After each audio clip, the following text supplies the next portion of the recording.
फुरफुरी नगर गांव दिखने में तो बिल्कुल शांत था, लेकिन रात के अंधेरे में यहाँ मौत का साया मंडराता था।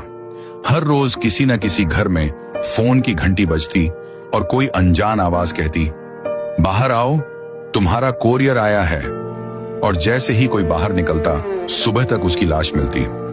राय स्टार और ज्ञान, दो दोस्त, हाल ही में गांव में रहने आए थे। उन्हें इस रहस्य की कोई जानकारी नहीं थी। एक रात राय स्टार के पास एक अनजान नंबर से कॉल आया। राय स्टार ने कॉल उठाया। हेलो, आवाज आई, भाई तुम्हारा कोरियर बाहर है, जाकर ले लो। राय स्टार चौंक गया, लेकिन मैंने तो कुछ ऑर्डर नहीं किया। इतना कहते ही फोन अचानक कट गया। दोनों दोस्तों ने सोचा शायद मजाक है और सो गए। अगली सुबह राय स्टार ने गांव के बुजुर्ग से पूछा। बुजुर्ग ने कांपती आवाज में कहा, बेटा अगर कभी रात को ऐसा कॉल आए तो बाहर मत जाना, क्योंकि जो बाहर जाता है वो सुबह जिंदा नहीं मिलता। राय स्टार और ज्ञान ये सुनकर सन्न रह गए। अगली रात राय स्टार उसे देखने के लिए अपने घर की छत पर खड़ा रहा। फिर राय स्टार ने देखा कि सामने वाले घर से एक आदमी बाहर आया और कुछ ही सेकंड में उसकी चीख गूंज उठी। वह आदमी मर चुका था। राय स्टार वहां गया तो देखा कि उस आदमी का एक पैर और एक हाथ गायब है। उस दिन के बाद राय स्टार ने सोचा कि ये जरूर कोई आदमी ही कर रहा है। लेकिन एक रात जब ज्ञान सो रहा था, तभी उसके फोन पर कॉल आया। ज्ञान ने कॉल उठाया तो सामने से आवाज आई, तुम्हारा कोरियर बाहर रखा हुआ है, ले जाओ। फिर ज्ञान बाहर गया तो वहां एक बॉक्स पड़ा हुआ था। ज्ञान ने उस बॉक्स को अंदर रख लिया। अगली सुबह ज्ञान एक बाइक खरीदने गया। उसने नई चमचमाती बाइक ले ली, लेकिन जब वापस आ रहा था तो उसकी बाइक सीधा एक पेड़ से टकरा गई। ज्ञान की मौत हो गई। उसके बाद यह खबर राय स्टार को मिली। राय स्टार ने उसका अंतिम संस्कार कर दिया और उसकी बाइक अपने घर रख दी। लेकिन रात में वही बाइक अपने आप चलने लगी। वह सीधी उसी जगह जाकर रुक गई जहां ज्ञान की लाश मिली थी। अगली सुबह राय स्टार ने देखा तो बाइक बाहर नहीं थी।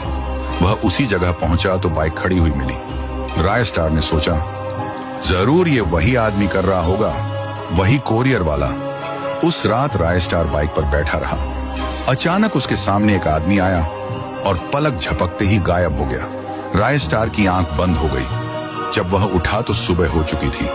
उसके बाद राय स्टार ने गांव वालों को इकट्ठा किया और सारी बात बताई। गांव वालों ने निर्णय लिया कि आज रात वे सभी गांव में खड़े होंगे। गांव वाले इकट्ठा होकर पूरी रात खड़े रहे।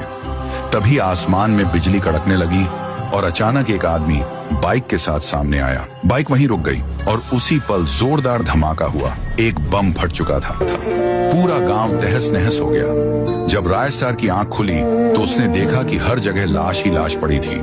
वह बहुत दुखी हुआ और जोर से चिल्लाया, मैं इस कोरियर वाले को नहीं छोड़ूंगा। राय स्टार का एक दोस्त था, पुष्पा। पुष्पा बड़ा गुंडा था और हर बात की खबर रखता था। वह चंदन की लकड़ियां काटकर अपने पास जमा करता और बेचता भी था। राय स्टार सीधे पुष्पा के पास पहुंचा और बोला, दोस्त, अब किसी का खेल खत्म करना है। जब मैं फोन करूं तभी आना। पुष्पा बोला, ठीक है भाई। राय स्टार वहां से निकल पड़ा। रास्ते में उसने देखा कि एक लड़की पुल से कूदने वाली है। वह तुरंत बाइक से उतरा और उसे बचा लिया। राय स्टार ने पूछा, तुम आत्महत्या क्यों करने जा रही थी? लड़की ने आंसुओं से कहा, मेरे माता पिता और भाई को एक कोरियर वाले ने मार डाला। अब मैं जीकर क्या करूं? राय स्टार बोला, तुम्हारा नाम क्या है? लड़की ने कहा। रिया। राय स्टार बोला, क्या तुम मेरी बहन बनोगी? रिया ने हाँ कह दिया। दोनों घर लौट आए, लेकिन राय स्टार को यह नहीं पता था कि असल में रिया कौन है। दिन बीतते गए, राय स्टार बदले की आग में जलता रहा।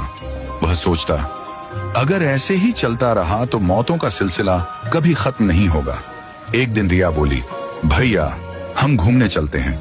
राय स्टार मान गया। रिया बोली, आज गाड़ी मैं चलाऊंगी।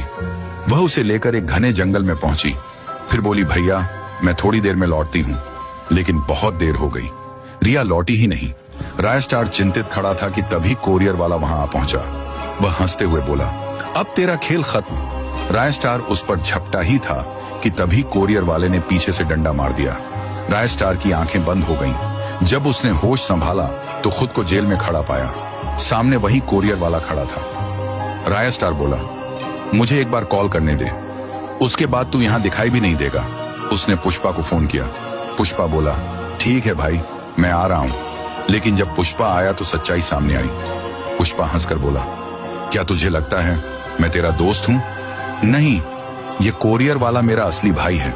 रायस्टार हैरान रह गया। वह चिल्लाया, तूने मुझे आज तक ये क्यों नहीं बताया? पुष्पा बोला, इसलिए क्योंकि खेल अभी बाकी है। और तभी अचानक से धुआं हो गया, धरती कांपने लगी, बंदूकें गरजने लगी, बमों की बारिश होने लगी। धुआं छटा तो रायस्टार ने कोरियर मन का सिर पकड़ रखा था।